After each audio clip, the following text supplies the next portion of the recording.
Hoje eu vim aqui para falar sobre mestrado acadêmico. Sempre que eu falo que eu faço parte de um programa de pós-graduação, as pessoas me perguntam coisas a respeito do mestrado e eu resolvi reunir aí uma boa quantidade de informações sobre isso e deixar aqui nesse vídeo e também responder algumas perguntinhas das pessoas que colocaram perguntas lá no meu Instagram, @literatoando, a respeito da temática. Então vamos lá? Oi, gente, meu nome é Maria Antônia e você está no Literatoando. Acho que antes de tudo eu tenho que começar falando sobre a minha trajetória acadêmica, porque é de onde eu parto, né?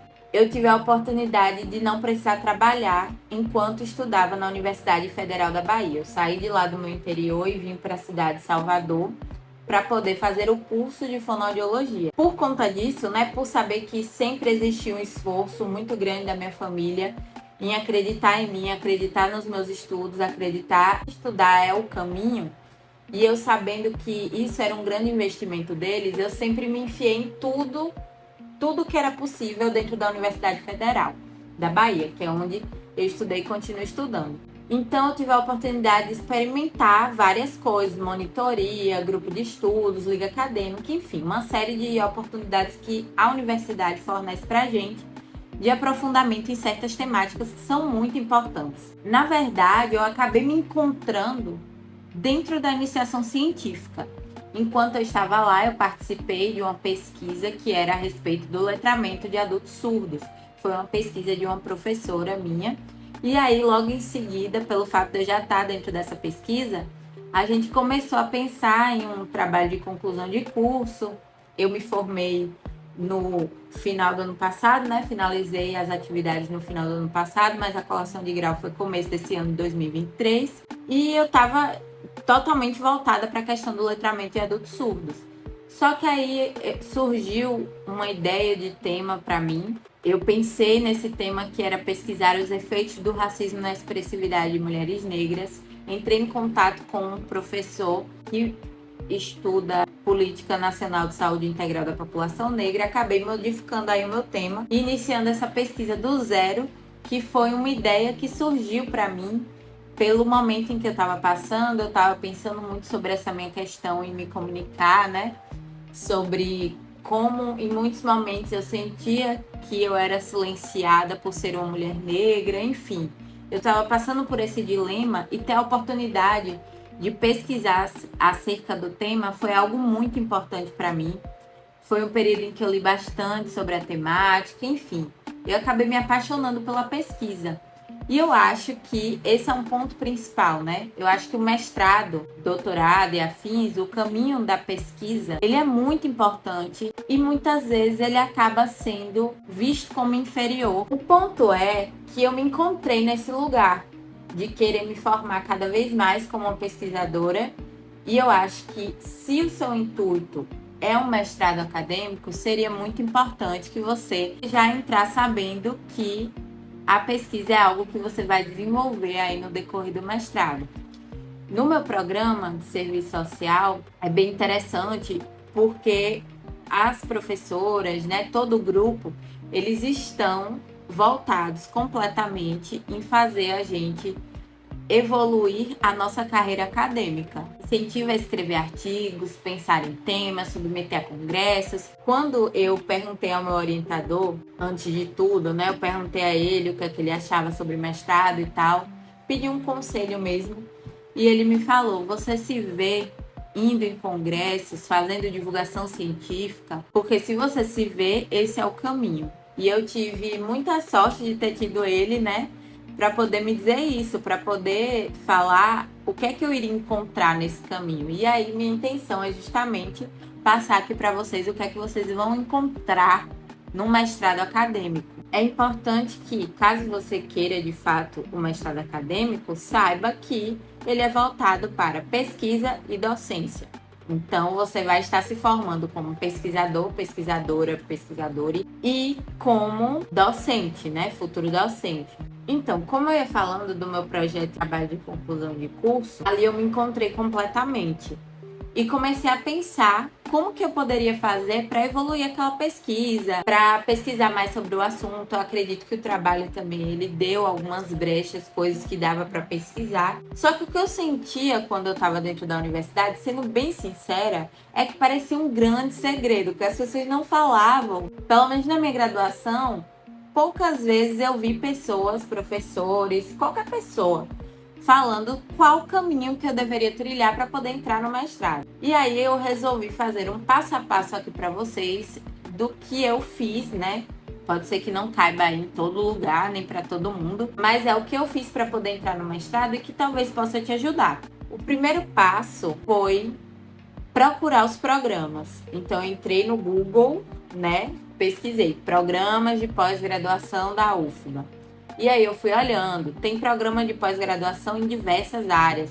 Arquitetura, serviço social, que é o que eu faço, diversas áreas. Inclusive, áreas relacionadas à fonoaudiologia, que é a minha formação primeira, né, da minha graduação. Aí, beleza. Vi toda aquela lista ali de programas de pós-graduação, certo? Encontrei 2 programas que eu achei que tinham a ver com 2 temáticas de pesquisa, 2 coisas que eu gostaria de pesquisar e eram afins e que poderiam me acolher. Mas como eu sabia que eles poderiam me acolher? Eu entrei no site desses programas e lá você vai encontrar as linhas de pesquisa. Você entra no site, no caso, eu, né, que estou no programa de pós-graduação em serviço social da UFBA. Lá no site você vai encontrar as linhas de pesquisa. São 2 linhas de pesquisa. Aí vai estar lá descrito. A primeira linha é questão social e a diversidade humana. E vai estar lá dizendo o que seria essa questão social e a diversidade humana, um textinho. Aí tem uma segunda linha que é trabalho e políticas públicas, se eu não me engano, algo nesse sentido. Minha linha é a primeira, por isso que eu sei mais da primeira. E aí vai estar lá direitinho. E aí você vai pensar, isso se alinha... As linhas de pesquisa se alinham com o meu projeto, com o que eu gostaria de pesquisar? Esse é um ponto. Caso a resposta seja não, melhor você encontrar outro programa. Se a resposta for positiva, o meu próximo passo, e o que eu acho que você deveria fazer, né, é olhar quais são os professores de cada linha. Então, digamos, eu vi lá a linha 1 é a que mais se adequa ao meu projeto, ao que eu gostaria de pesquisar. Então, vou dar uma olhada em quem são os professores aqui dessa linha. E lá nos sites, geralmente eles colocam já os professores, os currículos lá. Então, eu entrei, olhei currículo por currículo. Aí você olha as áreas de interesse daquele professor. Será que ele está pesquisando algo parecido com o que eu gostaria? Por quê? Porque a sua pesquisa tem que estar dentro das áreas de interesse de um professor que possa te ajudar a dar indicação de textos. Então, ele tem que estar pesquisando dentro daquela área também para poder contribuir com a sua pesquisa. E aí eu encontrei lá uma professora que estava dentro da minha área, né? Do que eu gostaria. Então ali marquei o check nas 2 coisas. E o próximo passo é, vamos dar uma olhada nos editais. Então, por sorte, quando eu olhei que foi ali em meados de setembro, outubro do ano passado, tinha aberto um edital. E aí a gente vai lá no edital, lê o edital completo, e eu acho que isso é muito importante. É a gente dar uma lida no edital, ver todas as coisas que a gente precisa passar nesse processo seletivo, ficar atento no site. Isso tudo é muito importante, porque quando você vai submeter o seu anteprojeto, que é uma versão minimizada de um projeto de pesquisa, você tem que estar atento às datas. E aí, beleza, li todo ali o edital, vi o que é que eu tinha que fazer, qual a documentação que precisaria ser enviada para o e-mail do programa e escrevi o meu anteprojeto ali voltado para, associando, né, a área de interesse do programa de pós-graduação com a minha pesquisa. Cada programa vai ter o seu edital próprio e vai pedir as suas coisas específicas nesse em específico. E aí, respondendo a uma pergunta que foi colocada lá na caixinha, né?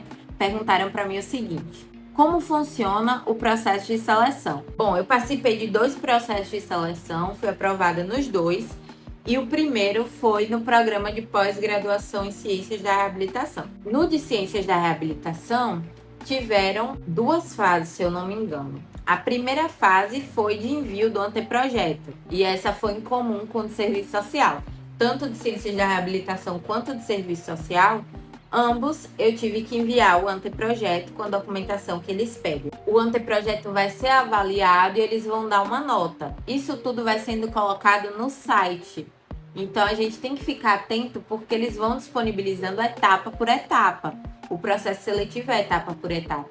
Então cada programa vai ter a sua nota de corte ali. Você tem que tirar uma nota específica nessa avaliação do anteprojeto para passar para a próxima fase. No de Ciências da Reabilitação, a próxima fase foi de defesa oral do projeto e entrevista. Eles colocaram lá no site tudo direitinho, um dia, horário, lugar para poder eu fazer essa defesa e depois eles me fizeram algumas perguntas. Como é que funciona? Foi bem simples, eles colocam para gravar a conversa, pedem que a gente explique qual é o nosso projeto e aí a gente vai escorrer um pouco sobre o projeto, com base em quê, porque a gente escolheu esse tema. Então, enfim, se vocês quiserem que eu fale um pouco mais sobre esse processo de seleção, vocês me falam. Mas é basicamente isso. E aí, tanto o serviço social quanto ciências da reabilitação, ambos tiveram essa etapa de entrevista e defesa oral do anteprojeto. No REAB, se eu não me engano, foram apenas essas duas fases. REAB é de ciência da reabilitação. No de serviço social, primeiro foi a fase de avaliação do anteprojeto, depois teve uma prova escrita. Para mim foi um pouco mais difícil, porque como eu não era, né, e continuo não sendo assistente social, eu tive que estudar um pouco mais sobre os temas relacionados a serviço social para responder aquela prova escrita. Mas se o seu programa já for voltado para sua área, pode ser até mais fácil do que foi para mim nesse sentido. Mas aí teve uma prova escrita, sai uma nota no site, então fica atenta. Se você passa nessa fase, eles geralmente colocam uma nota de corte ali, né? Você tem que tirar no mínimo 7. Tirou 7, passou, próxima fase. Próxima fase, aí sim, foi a entrevista e defesa oral do anteprojeto. E depois tinha ainda mais uma fase, que foi a fase de currículo. Eles faziam uma avaliação do currículo Lattes. Então é importante que o seu anteprojeto esteja bem amarradinho, essa questão da metodologia, entender se essa metodologia que você está propondo é ética ou não, se ela está dentro da realidade no sentido de orçamento, se você vai precisar de um orçamento por fora, enfim. É importante que você esteja com essa parte bem amarradinha. Eu acho que isso é o mais importante para o seu projeto. Uma outra pergunta, eu tentei criar esse roteiro já com uma base nas perguntas que foram enviadas no Instagram, mas uma outra pergunta que me fizeram por lá é se é muito diferente da graduação. E assim, gente, a minha experiência, né? Tudo isso que eu falei é da minha experiência. E eu acredito que nos outros programas as experiências sejam similares. Então pode ser que eu te ajude aí. Mas a minha experiência indo para uma outra área que não é a minha é de ser totalmente diferente da graduação. Primeiro porque exige uma autonomia. O mestrado exige uma autonomia muito grande da gente com relação à administração das nossas leituras. No meu programa tem uma demanda de leitura grande, principalmente para mim. Então eu estou me colocando nesse lugar de ter que ler realmente todos os textos, o máximo de bibliografia, porque eu sei que não é uma área que eu tenho domínio. Ele exige bastante leitura, mas é um lugar que eu percebo que eu estou conseguindo amadurecer o pensamento acadêmico, né? O conhecimento das metodologias de pesquisa, o conhecimento da escrita científica. Então eu percebo que é o lugar em que leva isso como um grande propósito, além da própria pesquisa, de poder desenvolver melhor essa pesquisa, de conversar e ter acesso a pessoas que já estão no universo acadêmico há bastante tempo, que podem nos aconselhar de uma maneira mais precisa, mais assertiva. Então, eu acho que é um lugar muito rico. E o que eu tenho percebido é que ele está me estimulando intelectualmente de uma maneira que a graduação fez, claro, porque eu estava aprendendo coisas novas, mas é de uma maneira totalmente diferente no mestrado. Eu sinto que ele aprofunda, que é um momento de aprofundar mesmo essas leituras, de aprofundar esse conhecimento, de entender melhor essas metodologias. Enfim, eu tô gostando bastante, a experiência está sendo positiva, embora tenha momentos em que eu fique, meu Deus, eu tenho que dar conta de tudo isso, socorro. Mas ainda assim eu sinto que é um espaço em que eu estou conseguindo pensar bastante sobre as coisas, como é serviço social, sobre as questões sociais, sobre as coisas que estão intrínsecas à nossa sociedade, sobre os autores que vêm pensando a sociedade capitalista, enfim, no decorrer dos anos e que são estudados aí dentro da sociologia. Então, isso para mim está sendo enriquecedor demais. Fora o fato de estar tocando aí uma pesquisa que eu queria bastante e pensando sobre essa pesquisa e conhecendo coisas novas dentro dessa pesquisa, ainda por cima está sendo um espaço bem legal de amadurecimento dessas ideias, de entender melhor, profundamente, os estudos acerca da sociedade. Então, para mim, está sendo sensacional.